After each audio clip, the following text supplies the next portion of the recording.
서방극락 세계는 태생이 아닙니다. 어린아이부터 천천히 장성하는 것이 아니고 그들은 화생입니다. 그곳에 가게 되면 영꽃에서 화생합니다. 화생으로 태어난 몸이 어떤가 하면 아미타불과 비슷합니다.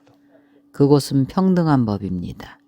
우리가 현재 서방 극락세계를 그릴 때 아미타불을 특별히 크게 그리고 보살은 좀 작게 그리고 왕생하는 사람들은 더 작게 그리는데 이것은 맞지 않습니다. 다 똑같이 큽니다. 크고 작은 게 있다면 바로 불평등한 것입니다. 똑같이 큽니다. 영원히 변하지 않는 그들은 화생입니다. 그래서 이런 것들은 경전의 가르침을 많이 독송하다 보면 천천히 알게 됩니다. 바로 이 안에 내포된 진정한 의미를 알게 됩니다. 왜 그들이 변화하지 않을까요? 왜냐하면 그들은 생각이 없기 때문입니다. 이치가 여기에 있습니다. 이 도리를 알게 되면 믿게 됩니다. 변화가 어디에서 오는가 하면 변화는 오직 식으로 변화하고 오직 마음에서 나타나는 것입니다. 실보장엄토에는 오직 마음에서 나타날 뿐 의식으로 변하는 것은 없습니다. 그들은 이미 식을 바꾸어서 지혜가 되어서 그래서 그들은 변하지 않습니다. 그들은 생각이 없어서 마음을 일으키고 생각이 동하지 않습니다. 마음을 일으키고 생각이 동하면 변합니다. 마음을 일으키지 않고 생각이 동하지 않는데 어떻게 변하겠습니까? 변하지 않습니다. 영원히 변하지 않습니다. 서방극락세계에 꽃과 풀, 나무들이 있는데 꽃은 영원히 시들지 않습니다. 영원히 변질되지 않는 그 도리가 바로 여기에 있습니다. 그곳 사람들은 경계에 따라서 마음이 바뀌지 않겠습니까? 그곳 주민들은 모두 다 명심견성했습니다. 이른바 명심견성을 했다는 것은 바로 망상을 끄는 것입니다.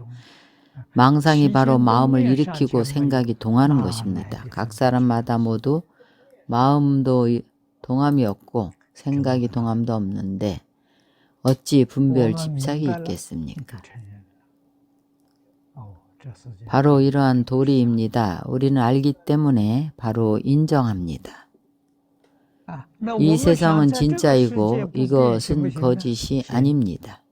우리는 생각합니다. 이 세계가 변하지 않을 수 있을까? 있습니다. 마음을 일으키지 않고 생각이 동하지 않으면 됩니다. 바로 그런 경계입니다.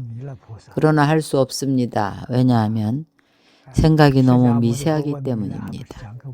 부처님께서 미륵보살에게 질문을 했습니다. 서가모니 불께서 미륵보살에게 질문함은 우리에게 들려주시기 위함입니다. 우리 범부에 한 생각이 일어나면 바로 마음에 생각하는 바 우리에게 한 생각이 일어나면 이 한 생각이 얼마나 미세한 생각으로 이루어져 있을까요? 부처님께서 몇 개의 생각이 몇 개의 상이고 몇 개의 식인지를 질문하십니다. 미륵보살 대답은 한 탄지였습니다. 우리는 한 생각이라고 하고 한 탄지라고 말합니다. 우리가 빨리 퉁기면 아마도 1초에 4번 정도 퉁깁니다. 만약 아주 빨리 퉁기면 아마도 5번 정도 퉁길 수 있을 것입니다. 그가 설하기를 한 탄지에 32억 100천의 생각이 있다고 말했습니다. 100천이 한 단위인데 100을 1000이면 10만입니다. 32억에 10만을 곱하면 320조입니다. 한 탄지 안에 320조가 있음을 보십시오. 우리가 1초에 4번 정도 퉁기는데 바로 1280조입니다. 만약 5번을 퉁긴다면 바로 1600조입니다. 이 생각이 너무 미세합니다. 우리가 어떻게 알아차릴 수 있겠습니까? 미륵보살이 말씀하시기를 생각 형상을 이룬다고 했습니다. 형상이란 바로 물질입니다. 바로 아래야식의 경계상입니다. 형상이 다 식이 있어서 바로 아래야식의 전상입니다. 여기에서 여러분이 분명히 알아야 합니다. 자성 안에는 모든 것이 다 있고 아무것도 부족하지 않습니다. 그것은 능히 나타내고 생기게 하고 보여줄 수 있습니다. 생각은 변할 수 있어서 바로 식이 변할 수 있는 것입니다. 식이 없으면 바로 나타내고 생기게 하고 보여줄 수 있습니다. 극락세계는 나타내고 생기게 하고 보여줄 수 있고 변하지 않습니다. 그쪽 사람들은 완전히 진심을 사용하고 망심이 없습니다. 모두 식을 바꾸어 지혜가 된 사람들입니다. 그래서 그들의 그 세계는 영원히 변치를 않습니다. 무량한 지혜와 무량한 신통, 무량한 덕과 능력이 있습니다. 모두 자성이 본래 부족한 것이어서 배워온 것이 아닙니다.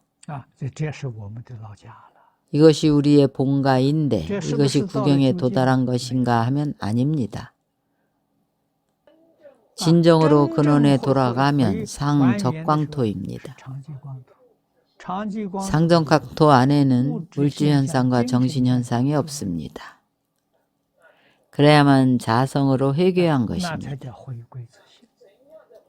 어떤 것을 비로소 자성으로 돌아갔다 하는가 하면 왜냐하면 실보토에서 비록 망상을 끊기는 했지만 망상의 습기는 아직 끊지 못했습니다. 망상의 습기가 있기 때문에 그래서 비로소 실보 장엄토가 있는 것입니다. 망상의 습기도 끊어지고 다 없어지면 실보 장엄토도 없습니다.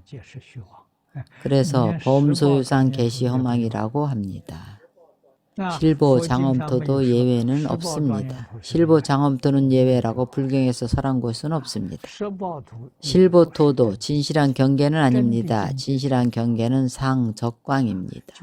바로 해능대사께서 말씀하신 다섯 구절입니다. 말씀하신 다섯 구절은 상적광입니다. 끝부분의 한 구절은 능생만법입니다.